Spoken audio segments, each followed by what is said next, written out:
Hello, everyone.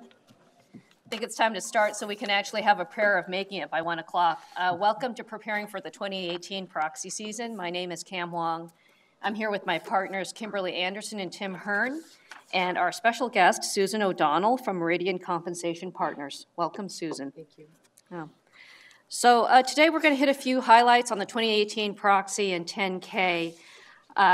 But we're not going to hit all of the slides in here. They're more for your reference.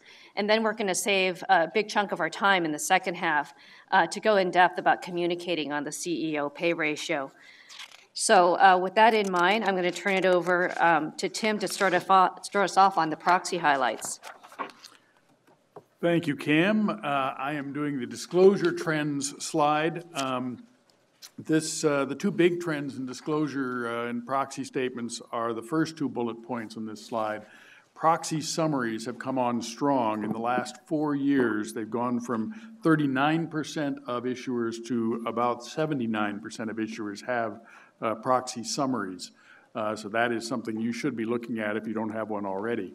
Also, compensation program checklists have become very popular. This is the graph with the check mark showing what are the components of your compensation program, the different stock options and restricted stock, et cetera, so that people can get a quick snapshot of what component you use. That's gone in the last 4 years from 5% of issuers to 66% of issuers among the S&P 100. So that, again, is a real up-and-coming disclosure piece. The only other thing I'd mentioned on this slide is the CD&A. As you can see, it's grown slightly in size, gone from about 8,900 words to 9,400 words. On the large end, on the high end, there was one issuer that had an 18,000 word CD&A, so about twice the average. On the low end, 1,500 words. If you ignore the 500-word CD&A that Warren Buffett put out for Berkshire Hathaway. But I don't expect anyone to match the 500-word example. Susan, do you have anything on disclosure trends? Yeah, I would echo that. I think the use of an executive summary has really increased. Maybe that's part of the increased length as well, but a lot of investors and shareholders actually like to look at that as opposed to going through a lot of the detail if they have no issues. Certainly if they have concerns or issues, or if ISS or Glass Lewis has indicated, they're going to read every bit of it. The exec summary is really helpful to give your story, your context, a little bit of background. Think of it this way. If you've got different compensation decisions that you've made, some may be unique and you may fear a little concern from some of the advisory firms, the summary can give a lot of the context as to why that is. And I'll just give a really quick example. I had a new client, so one of the first things I do is I read the last proxy, and they had an executive summary that gave a lot of great context. Then I read what they did in terms of compensation, and if I had read the compensation decisions without the context, I would have thought they were crazy. I would have thought, wow, they just did all these really crazy things. But with the context, it all made sense and wrapped that all together. The other thing is, when you think about the exec summary, just if many of you probably already have them, but it really gives you a chance to tell the story about the company. It gives you a chance to highlight some of those best practices, the things that you know are on the checklists of your various readers. And if you have had shareholder engagement, it's an opportunity to talk about that and the changes you've made in response. So it's a nice package up front that can really tell you a story. It doesn't have to be that long, but it might be contributing a little bit to the length. Sounds good. I think we go to Kim for tax reform now. All right, as you know, tax reform, I think their goal is Christmas time. I don't know if that's going to be, if that's going to occur or not. Right now it is in flux. Right now, based on the current drafts, there are a few things that we do know that might impact disclosure. One is the drop in the corporate tax rate. This is something that might hit your MD&A when we're talking about some trends that are being expected. The other one is it is going to make a difference to 162M, which is the limit on $1 million of deduction for executive compensation. The big issue here is that right now, if you have correctly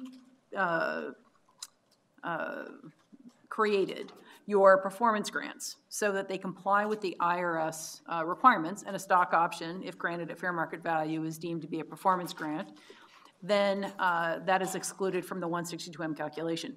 That will now go away, assuming that the act stays as it is. Now, which means you're going to hit your limits sooner, which it may be problematic for companies. If you're trying to find a bright side, and everyone always does try to find a bright side, it does mean that you will possibly get more flexibility in designing executive comp grants. You don't need to lose sleep over the fact that someone may claim that your executive comp grant doesn't actually quite meet the performance grant requirements, because at this point it won't matter. Do you guys have any sense, Susan, if you think there might be some changes in how people design grants, or at this point is it just too early to tell and we need to live with the act first? Well, and possibly read it first, but otherwise live with the act until we know what's gonna happen. Yeah, we've been getting a lot of questions about what the impact might be of this. Will we see increases in base salary? Will we see differences in the structures of the incentive plans, perhaps more discretion? But at the end of the day, I don't think it has a huge impact, other than obviously the loss deductibility, which hopefully will be offset by the corporate, the reduction in the corporate tax rate. But we don't think it'll have everybody's not going to go out there and redesign their plans. Is the summary that we think. But of course, whenever you push one button, another thing pops up, so we'll have to wait and see. Right. And at this point, we're not anticipating that you're going to need to spend the last few days of the year either trying to make massive changes to your employment agreements and so on. At this point, I don't think that would do you any good. However, you may want to make sure that whoever your tax advisor is, that you have them on speed dial as soon as this gets adopted, so that you can actually double check, because I'm not sure there's going to be enough horse trading in this that there may be some last minute changes that you can do at the end of the year that may be beneficial, but at this point we just don't know. I mean, there are some folks that are talking about accelerating the deductions into 2017. But given the proposed transition and the timing, and that's still up in the air between the House and the Senate, I think that we don't know how many of that will go on now. It's certainly something you could consider going forward as well, but that is something that some clients are interested in doing right now. But don't accelerate any payments without talking to a benefits lawyer in case it blows 409 Cap A, yes. Which is even a bigger problem. So it's very complicated. Yes. So one way or another, this will make everyone's life slightly harder, but it might save you some money. Okay. Thanks, guys. So moving on to shareholder proposal developments, SEC Chair Jay Clayton has made it clear that shareholder engagement and proxy process aren't on the SEC's near-term agenda, but we will expect them to take a second look at submission and resubmission thresholds for shareholder proposals with a view of whether the rules serve the long-term interests of Main Street investors, which, reading between the lines, we would expect them to be open to increasing those thresholds, since Main Street investors aren't terribly interested in submitting proposals, but bear the indirect costs of companies having to respond to them. More immediately, the staff recently issued a legal bulletin 14I, which addresses a number of matters for shareholder proposals. Two bases for exclusion, the ordinary business exception and the economic relevance exception, and also the eligibility of proposals submitted on behalf of shareholders by representatives who don't necessarily hold shares in the company, and the use of graphs and images in proxy statements. And so, as everyone knows, Rule 14A8I7 includes the ordinary business exception, which permits a company to exclude a proposal that deals with matters relating to the company's ordinary business operations. But if a proposal addresses a significant policy issue that transcends ordinary business, then it gets included. So what the staff is telling us in SLAB 14I is that they are going to give renewed attention to the relationship between the issue in a proposal and the company's business, and whether there is a significant relationship. And so to determine whether there is a significant relationship, they're going to look to the board, because they believe the board is well situated to analyze, determine, and explain whether a particular issue is sufficiently significant. And the staff is going to expect most no-action letters to include a discussion that reflects the board's analysis on the particular policy issue, as well as a detailed explanation of the processes employed by the board to ensure that its conclusions are well-informed and well-reasoned. Hey, Cam, are we expecting that this would probably be sent to like a committee for the first go-around? Because I'm not sure, especially if boards are larger, would they actually, as a full board be going through this? Or is this something like compensation, nominations, and otherwise that they may push to either like a compensation or a governance committee, depending on what the proposal was? Yeah, for sure, Kimberley. I think for delegation, it makes sense to start with the committee, but the staff is obviously going to give greater weight to an analysis that's passed by the entire board with a certain level of detail. So moving on to the economic relevance exception. So this exception permits a company to exclude a proposal that relates to operations which account for less than 5% of total assets or net earnings or gross sales, and is not otherwise significantly related to the company's business. And in the past, this has been a rarely used exception just because if there was any sort of connection, the SEC was inclined to allow the inclusion of the proposal.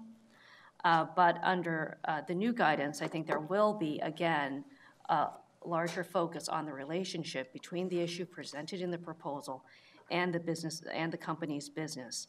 And so obviously a very circumstances-dependent analysis. However, the staff has indicated that substantive governance matters will generally be viewed as significantly related for almost all companies.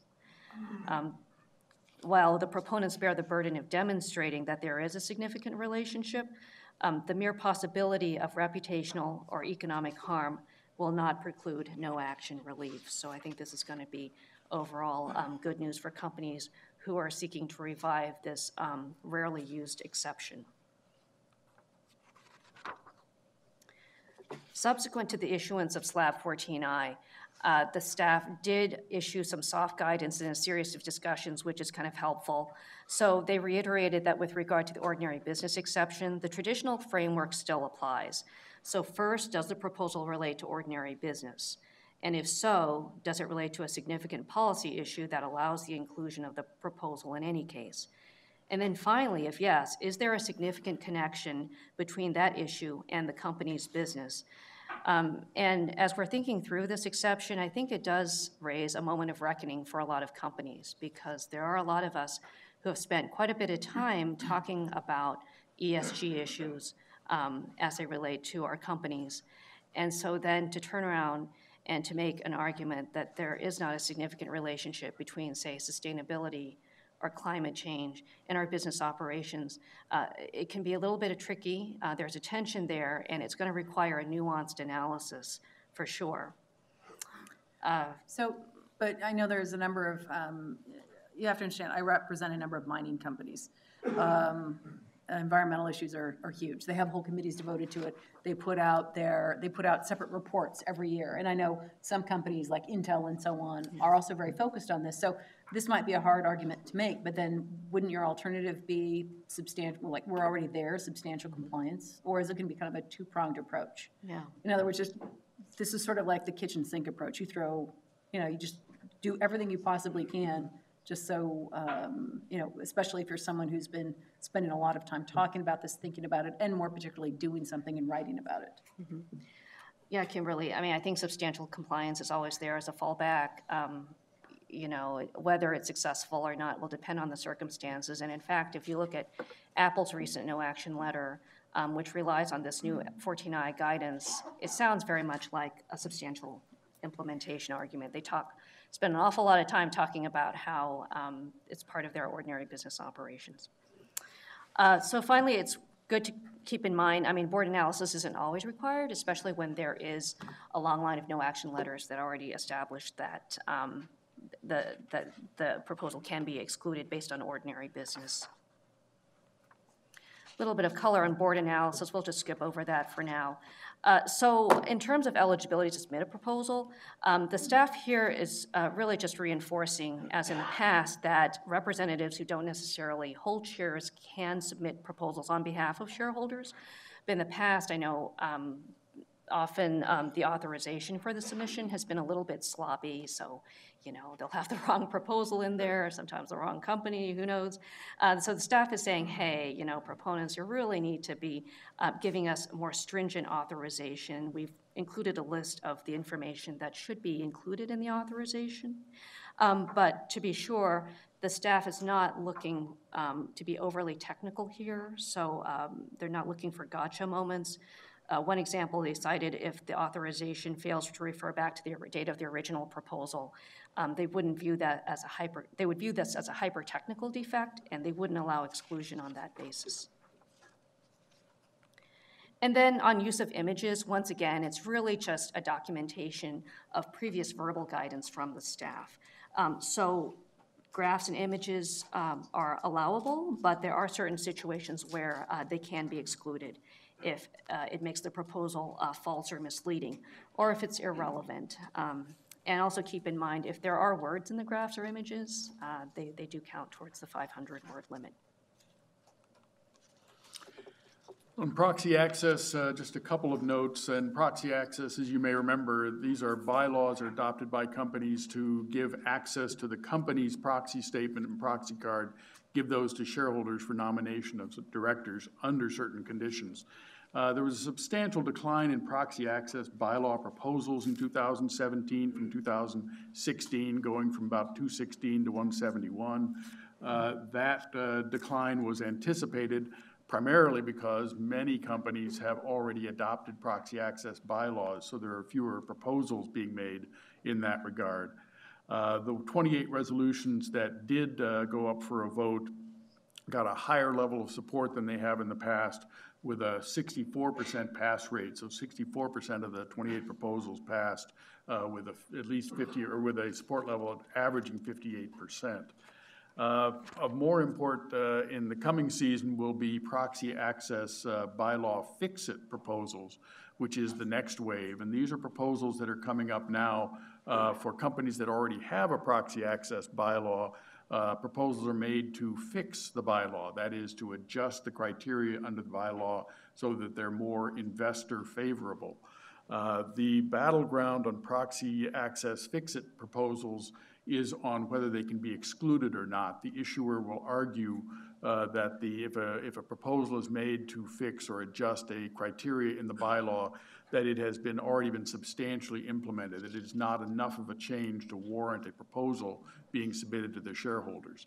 That argument works in close cases, but in some cases, for instance, those proponents who have suggested that the number of shareholders that can be included when you aggregate shareholders to reach the minimum holding level, 3% in your typical proxy access bylaw, you have to have 3% of the company's stock in order to access proxy access.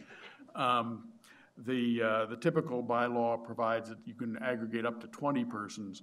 One fix-it proposal that's become fairly common is that be an unlimited number. You can put together as large a group as you want. The SEC has not agreed to exclude those proposals, seeing the unlimited proposal is substantially different than the implemented 20-person limit. Similarly, if you come in with for instance, another proposal would be a 40-person limit instead of 20, there's been some success in excluding those. The SEC has said that's substantially implemented already. In the 2017 proxy season, no fix-it proposals received majority support, and they averaged about 28% support. So they have not been very successful in getting those implemented. Going on, Kim, ISS. All right, so, or as Susan was noting, one of her clients refers to them as ISIS. So, so I'm going to, just because we want to save time for pay ratio, I'm just going to highlight a couple of things for you. This is the one I found very interesting, which comes down to excessive non-employee director pay. So nothing will happen this year. This is your warning year. This is essentially ISS giving you a shot across the bow, saying that if there has been, a couple consecutive years of excessive pay, which they haven't really defined, but they reference things like, an extreme outlier compared to the industry or your peers. We'll see if we get more guidance on what they're really looking for here. But if you've got 2 years of this, then this would be, they might recommend against the committees that recommend or approve and set that pay. So essentially, this is your free pass. If there are reasons that your either director pay has been either very high or there's been a one-time grant or otherwise, additional disclosure is always useful, or at least it may be useful for ISS purposes. There's one more that I do want to note. There's quite a bit here, but we'll go into here we go. One more that I do want to note here before we move on, and that is with respect to if you've received a say on pay vote of less than 70%, then if that happened last year and you engaged in shareholder engagement, then that is something that you should be highlighting. They want robust discussion about that. So it's not just, hey, we went out and talked to people to get input and it was very useful. They really want to know timing, frequency. Were independent directors involved? This is something they consider very important, to have independent directors involved. And then if there were specific shareholder concerns were raised, they're expecting that type of thing to be disclosed. So this is the, this is the airing your dirty laundry rule from ISS. So just something to keep in mind, because this will impact possibly the recommendation on, say, on pay or compensation committees. So, if there has been, so if you're one of the companies that got less than 70%, you really should be thinking about and looking at this guidance before you start drafting. Just a couple of other things on the pay for performance methodology. They did make some tweaks to that as well. I think they have to keep themselves in business, so tweaking it every once in a while. And without going into the details, specifically, they're lowering the threshold on one of the metrics, the multiple of median for large companies, down a little bit. So if you've been on the cusp, you just want to monitor that. They've made some changes to the concept of adding those qualitative, ISS uses TSR as a primary metric, but last year they started looking at other financial measures and they reported it, but they didn't really factor it in. Now they're saying they will factor it in under certain circumstances. If you're a high-low rating on the pay for performance, but your performance on the other metrics are bad, that might push you into a medium, and vice versa. If you're a low medium, but your other performance is very strong, they might bump you down to a low concern. And so just be aware, I think it's to the point that Kimberley made, read the policy guidelines for ISS. No, ISS Glass Lewis has a very different test altogether that they do. BlackRock, Vanguard, a lot of them post their guidelines. The other thing I wanted to just point out there as well is you can also be thinking ahead a little bit to where you might come out on those tests. Now, certainly you can hire these firms to do it, but keep in mind, even when you hire those firms to do it, hopefully they're not on the call here, it's not a perfect science, trying to estimate, because you don't have the pay for the peer group, you don't have their peer group necessarily in all cases, and you may not have the performance, depending on when you do the pro forma. But I do point out that we tend to try to look at that to see if there's any possibility that you might be triggering some of these concern levels. One example of that was last year. At the end of the election, a lot of stocks went up. A lot of my clients thought they were in great shape because they saw their stock go up, but everybody's went up to a certain extent in certain industries, and what happened is they ended up falling at the 25th percentile and triggering a disconnect. So even though it looked good how they were performing, you really want to be on top of this so it's not a surprise. Good to know. And directors really don't like surprises. No, Nor do especially execs. now Yes. that they're on the radar. Yes. Yeah, so not as many investors subscribe to Glass Lewis, but still worth noting. So in 2019, hey, if your boards have no female members, or you're thinking you're going to virtual-only shareholder meetings, you should be prepared for some recommendations against your directors, so something to keep in mind for the next couple of years. And then the third point here on this slide, Glass Lewis is saying the board generally has an imperative to respond to shareholder dissent from a proposal at the annual meeting of more than 20% of votes cast. And they're keeping a particular eye on compensation proposals, so, equity plan proposals, or say on pay or director election proposals. So, any companies that are getting, 20% or more dissent, you really should be prepared to follow up with shareholder engagement, think about some policy changes. Otherwise, you'll see recommendations against your directors down the turnpike. Kim, one thing just to be aware, I have a lot of clients that might get 80% support, or even sometimes high 70s, and might even promote that in the proxy. One thing to be aware of, I don't have the stats right off the top of my head, the majority of companies are in the 90s. If you're starting to either slide down or in the 80s, it doesn't mean that there's nothing to look at. You want to pay attention to that, because an 80 may go to a 70 pretty quickly. And so just be aware of what your vote results are, and again, try to get ahead of the curve. Yeah, definitely true. Sam-pay votes do fluctuate quite dramatically. So now we're going to turn to the 10K and start off with some SEC comment letter trends.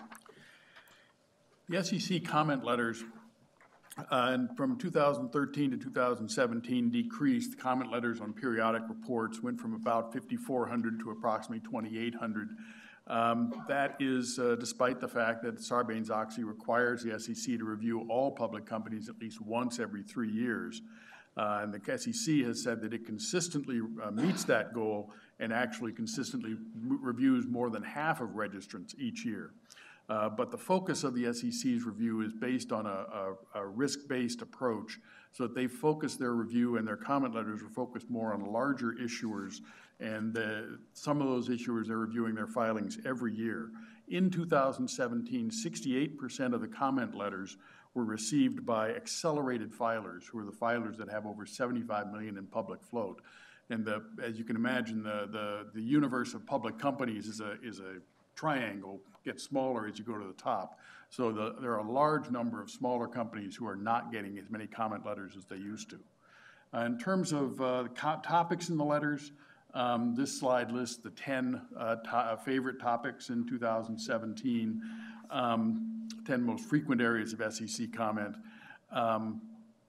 The first one on the list in 2017 was non-GAAP financial measures. This is the first time that topic has reached the top of the list. But it's not a surprise because in May of 2016, the SEC issued some C&DIs on the topic of non-GAAP financial measures. And in 2017, they were using that as a basis to provide comments on issuers' attempts to comply with that new advice, or in some cases ignore that new advice. The other item I'd mention on this list is revenue recognition.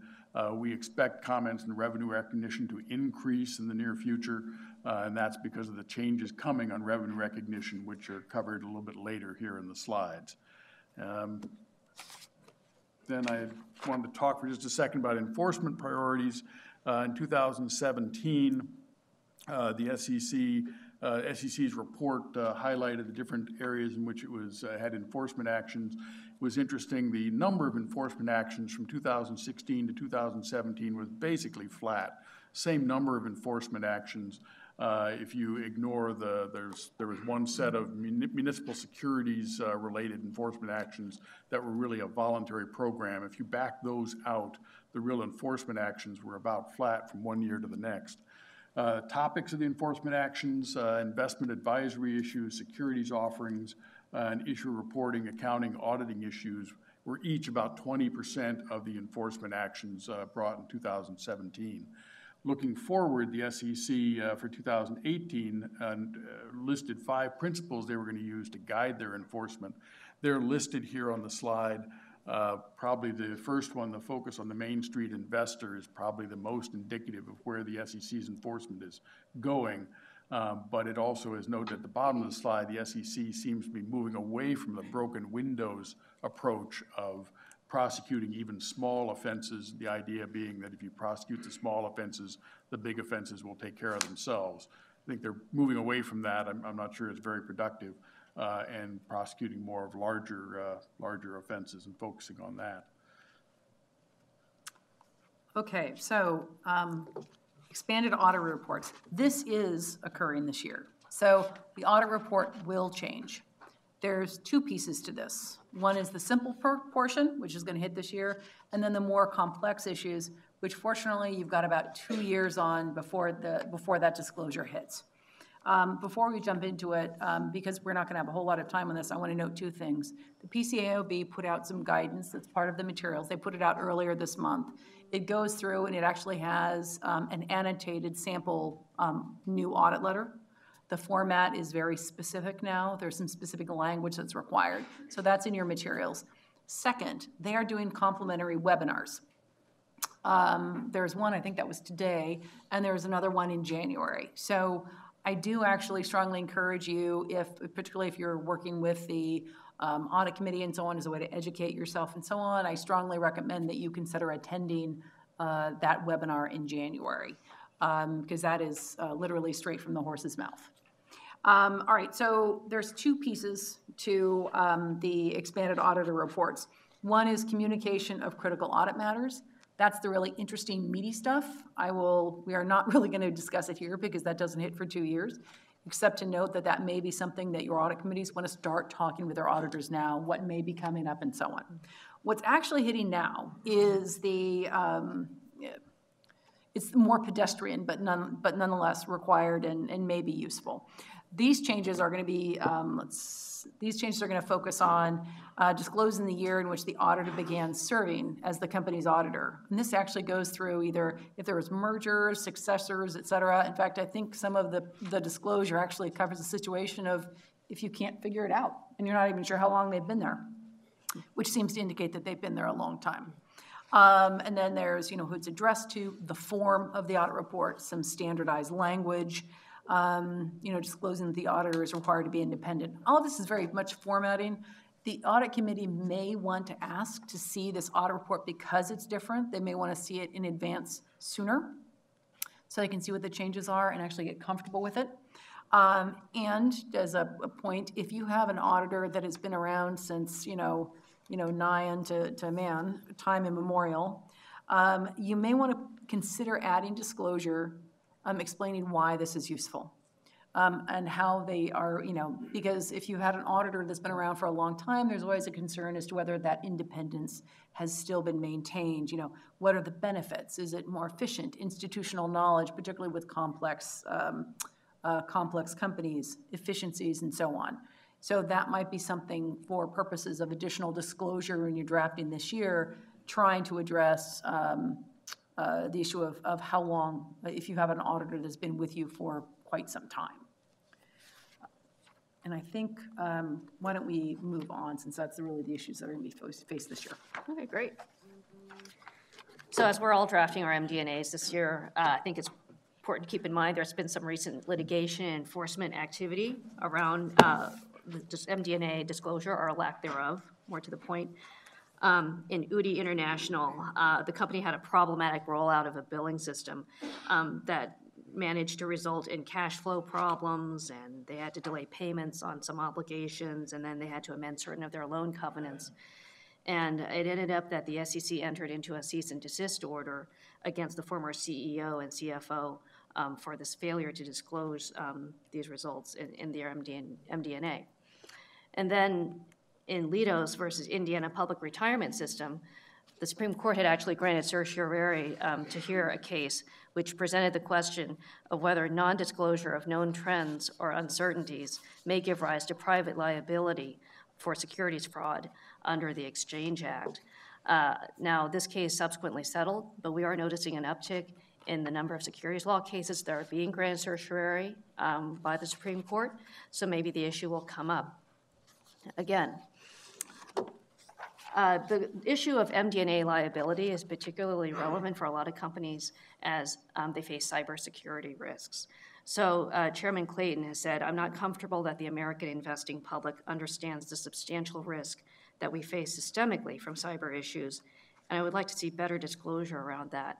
Now, if we look to formal guidance from the SEC on cybersecurity disclosure, we have to go back to 2011 currently, where the disclosure guidance says consider risk factors and MD&A disclosure of direct and indirect effects of cyber incidents.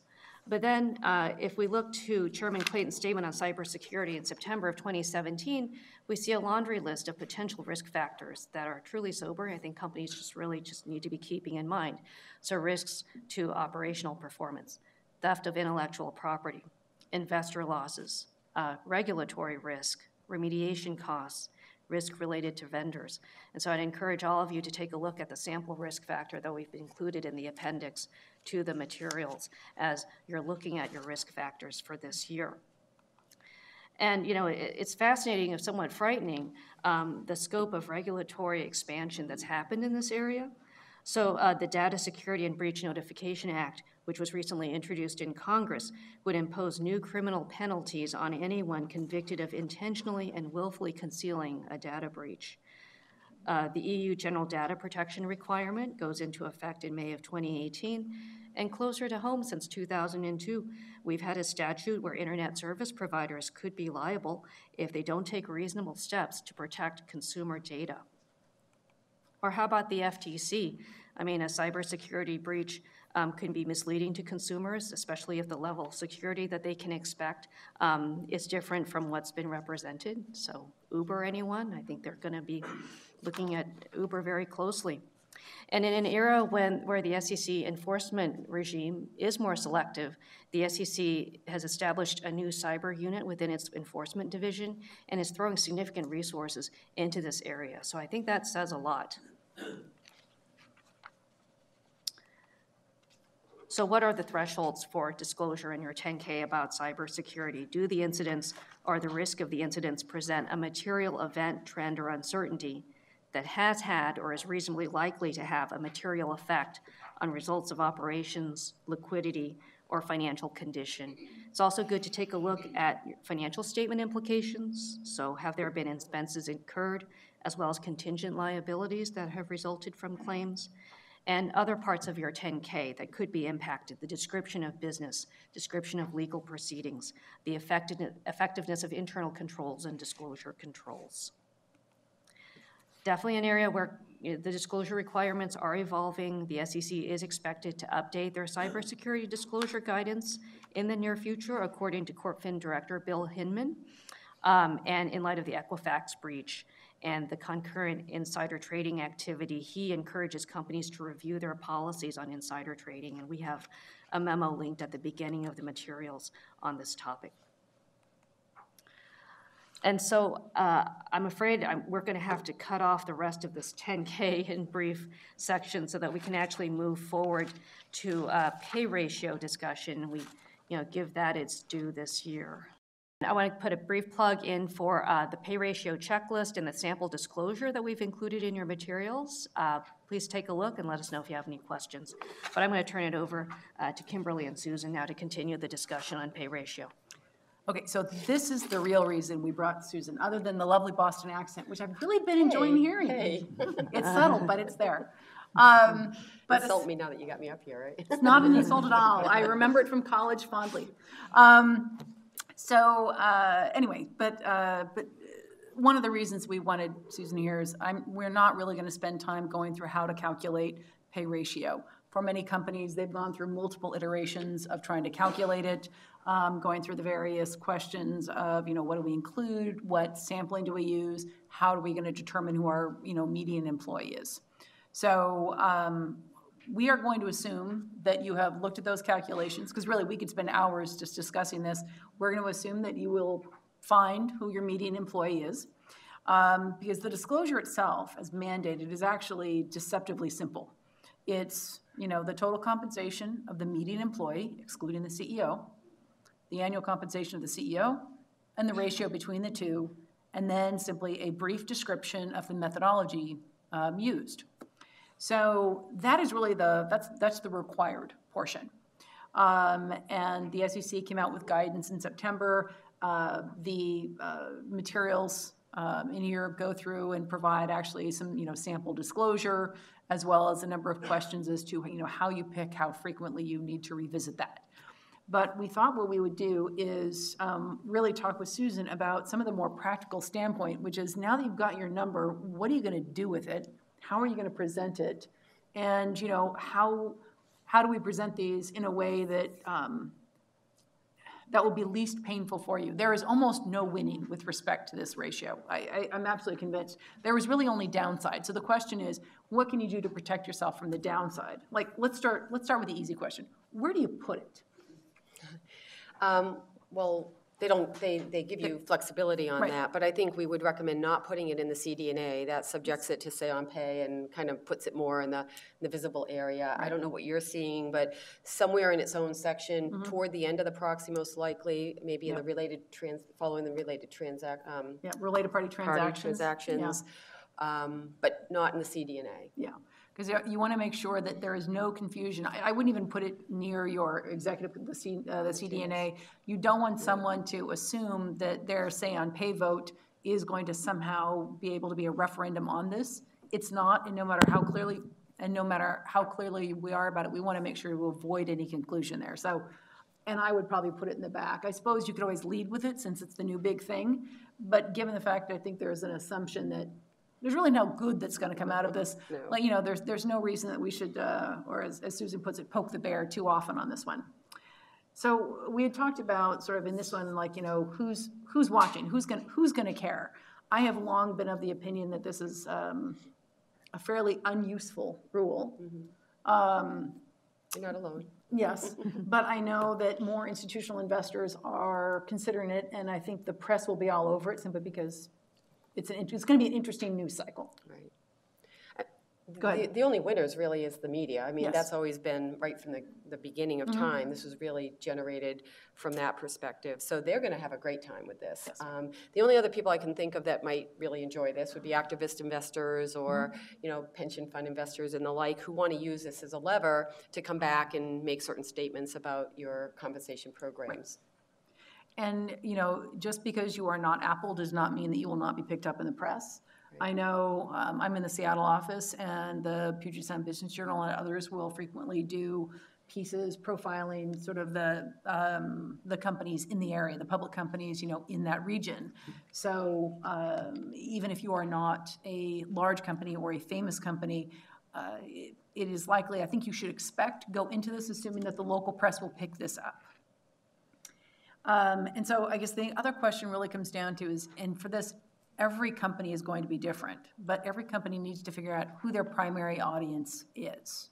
I know when you've been talking with companies, I mean, when they're going through this, how are they thinking about this problem?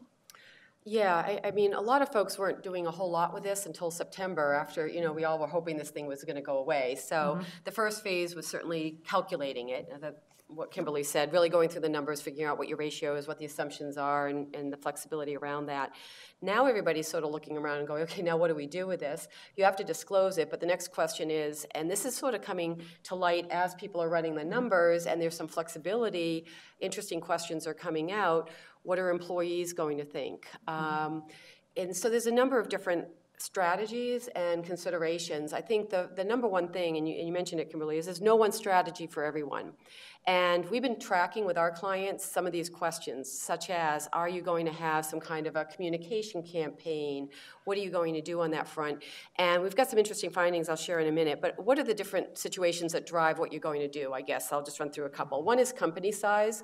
Bigger companies are going to have the bigger ratios. So they're going to be more likely to land in the national news.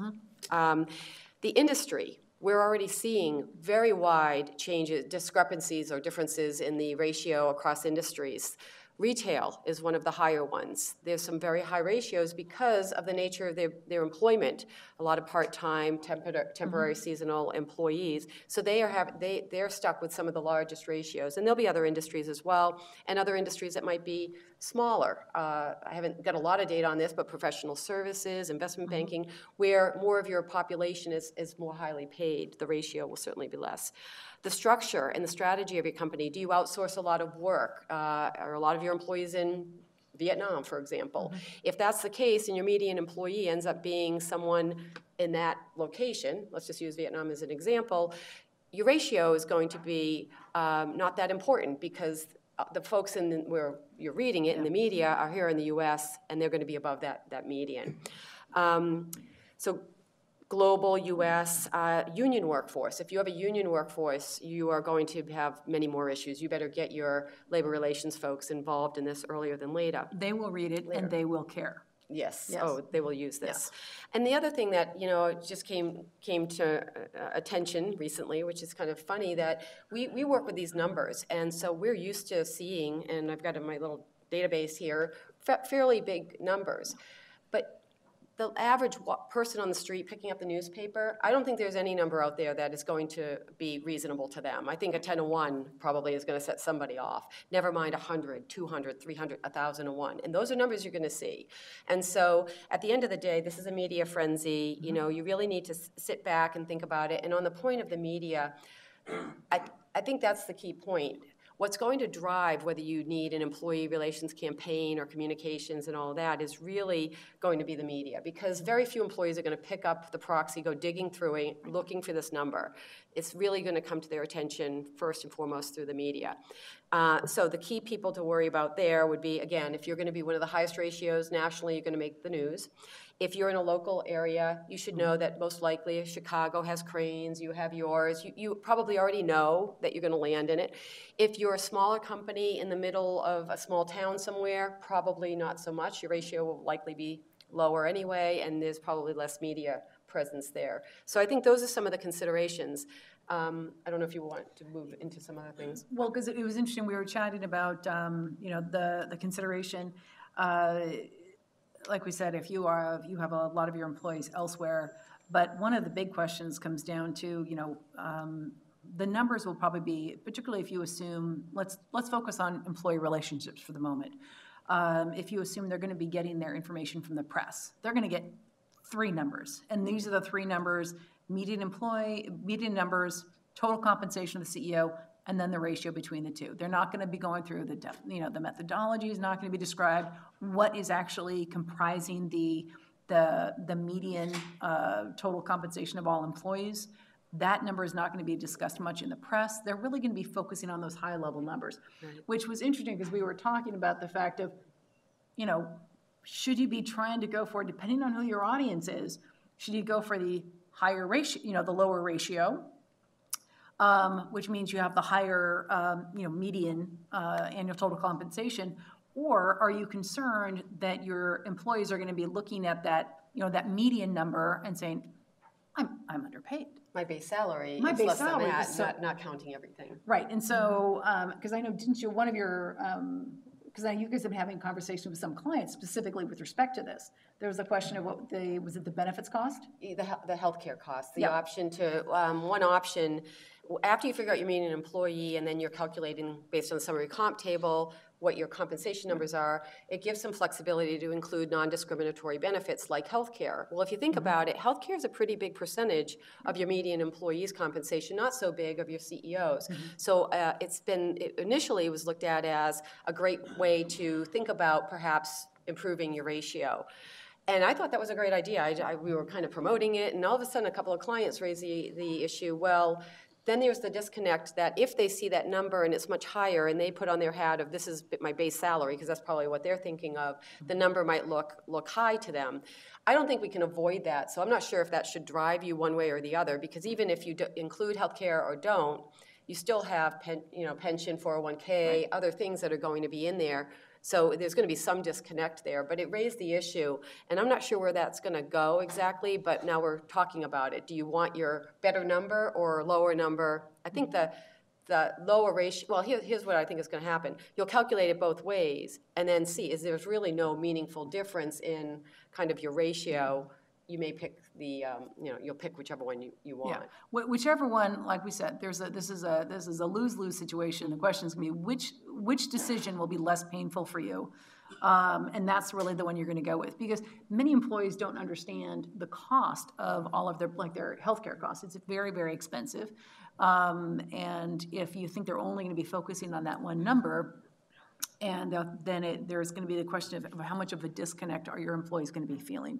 So that one is, but again, for every company, it's going to be radically different. For a company that's multinational, that has employees all over the world, very disparate pay numbers, this is probably not, it doesn't really matter so much, because it would be virtually impossible for any employee to make a judgment call or come to a significant conclusion, because it will be a largely meaningless number, like all the numbers in CEO pay ratio.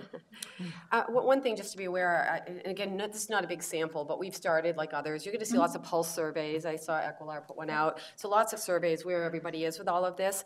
But so far, we've been polling a lot of our clients about this concept of, are you going to go out actively and campaign, have some messaging to your employees? And I think the answer that we're hearing is no, not a proactive campaign, but definitely Q&As and a response. If that employee, there will be some employees might come in and you need your answers and explanations for them, but do you go out and poke the bear, so to speak, and make this now on everybody's radar? We just don't know how. I think it really is going to come down to the media. Because if you don't have the big media push, most employees are never going to even know this thing barely exists. They might hear about it here or there. So you really have to understand your environment. So, and then one thing at one point when people started originally looking at this, because there was concerns of, well, our numbers are going to look terrible because we're a multinational company. And then there's the question of like, well, should we provide additional disclosure such that, you know, we have our, sorry, we have the required disclosure that encompasses the entire company. And then the question is, should we provide additional ratios so that maybe just employees in the United States, which might help people understand better, depending on, based on the political climate or otherwise, you know, could that, the company may decide that that might be useful for them to have more than one ratio, to have additional disclosure out there. At one point, that was considered by a number of people. I mean, where do you think people are coming out on that so far? That's another one of those double-edged swords. It sounds like going that path makes sense. You'll have a more reasonable or appropriate ratio. But the other flip side of that is, and let's go back to kind of the big manufacturing company with a lot of employees overseas, and it partly depends on where your employees are overseas. But let's go back to that example. Again, Vietnam, there is a big manufacturer. So your ratio is going to look very low, or very high, bad. And then you have this desire to say, well, no, that's not really what it is. Here's our US-based. Think about the repercussions of that. Now you're messaging out that most of your work is outsourced. We know that that's to other countries. That's a hot topic. So are you going to get additional scrutiny for that? And at the end of the day, I think the true answer is you're not going to win. There's nothing you can describe. There's nothing you can say. Multiple ratios, you know, you can put them in there. But at the end of the day, as we start to look at this, there's always two sides of the story, and can you really win with this? That's the question that, you know, that we're posed with, and I'm not sure there is a way to win. Right. Even if you put lots of disclosure in, we know this through CEO pay disclosure, the media goes in and pulls the numbers. They don't tell you why a CEO got paid higher or why something is that way. They're not going to really examine. In fact, I expect we'll get lots of calls from the media, and half of what I'll do is educate them on the CEO pay ratio and try to let them know that there's no common, you know, set of assumptions here. So, yeah. So it's yeah. So I think at this point, people are probably shying away from additional disclosure because once you do it, it's almost impossible to go back. And sitting back a little bit to see what happens. Yeah. Do you want to be the one out there giving lots of disclosure and then find out nobody else did it, and now how do you backtrack from that? It reminds me of the conflict mineral disclosure when it first came out. I think one of the commentators put it best that first year, everybody was going for a gentleman's C. You know, you want to be in the pack, you want to make sure it's, you know, but you're kind of wanting to wait to see how these things develop. You know, one, how are they used, particularly by institutional investors? What is, you know, found to be that's more useful? So I think this first year, there's going to be very little additional, like particularly additional ratios and so on. But it may be that there is not just the very, very bare bones, but there may be, just like we talk about with respect to the executive summary, there may be some attempt to explain, you know, why. For example, you know, we are a multinational corporation, we have employees, and we do work all over, you know, X, Y, and Z that could help tell the story and explain to the reader, if they decide to read it, explain to the reader why the ratio appears to be so high. But I think the big question is going to be year 2, which is you're going to do it year 1, you'll redo it year 2, and then the question will be at that point, everyone will understand kind of what's been announced by their peers, and it may be more of a question of, you know, what happened to your own ratio? Did it increase? Did it go down? Was there a big merger that caused changes? You know, again, you know, you just want to make sure that while things may have improved or whatever, and the problem with pay ratio, I'm not sure there's any specific formula for what improvement actually means. And what people do with it. I mean, one reason to keep it out of the CD&A is it really something that the compensation committee is going to use to make executive pay decisions? It will inform, and I'm sure it's going to raise some eyebrows and the like. On the second year, I think the key question here is the methodology has changed. So looking, maybe the ratio, but it's still directionally could change based on your methodology, and then are you going to do things to try to adjust that? Also, if you change your methodology, you then have to explain the change and why you changed. So that's another complexity to all of this. Which, generally seems to recommend pick once and pick well. Do modeling, that's the thing. Some of our clients are narrowing pretty quickly to, okay, we're going to use, W-2 box 5, or we're going to use base salary or whatever to determine the median. Do different alternatives. Look at the inclusion of healthcare or not, and try to simulate what seems to feel more stable to you, because you don't want to have to go back every year and say, oh, well, no, we didn't like that number and we're going to change it this way. It just adds more disclosure. One word of warning, I always feel the need to, I'm frequently lectured by our labor and employment attorneys that most independent contractors aren't really independent contractors. They're classified that way, but there's always concerns about a misclassification. It is, I am absolutely convinced, the bread and butter of if you're an L&E attorney is the misclassification of independent contractors. For purposes of this rule, you can exclude independent contractors. And the SEC has said, you can, it's not just in some of the specific examples they gave, but if under IRS rules or other, state labor laws, they are independent contractors, you can treat them as such and therefore exclude them from this. So my strong suggestion is that if you have a number of independent contractors, I would make sure that you treat them as independent contractors for this rule if you are treating them as independent contractors for other purposes. In other words, once you've classified them, try to classify them consistently across the board so you're not treating them as employees for one thing, independent contractors for another. That sounds sort of petty and weird, but there's no reason to create a problem for yourself in another area when you're simply trying to include fulsome disclosure for pay ratio. So is this going to drive companies to use more independent contractors instead of employees? I'm thinking that the people who are very low paid in other countries are suddenly going to become independent contractors with an unaffiliated company. We'll see what happens there, but mostly I don't know that anything is really going to change until we actually see what the reaction is in the press. Because I think you had also commented that Vanguard and others are actually noting that they are looking at it. It is something that they're not ignoring, but it's not right at this point driving decisions. Sounds like ISS and Glass Lewis will report it, so it'll be in the report, but they're not right now saying they're going to factor it into the analysis in any way. But you know them, and we all know that it's going to find its way in somewhere. Yes. At some point, somehow, it will come back to bite you, but we just don't know quite where yet. Well, that was a kind of a downer of a conversation. Yeah. Well, but you still have to report it, so. On a positive note, the tax reform doesn't include deferred comp. See, there you go. There you go. So two thumbs up, yes. Otherwise, that would have really destroyed everyone's year end. Yes. And next year. Should we open it up for questions since we have a whopping 2 minutes? Yeah, so we do have 2 minutes, or that could be our gift back to you. Of course, you can always come up and ask us questions up here too. So happy holidays, everyone. Yep. And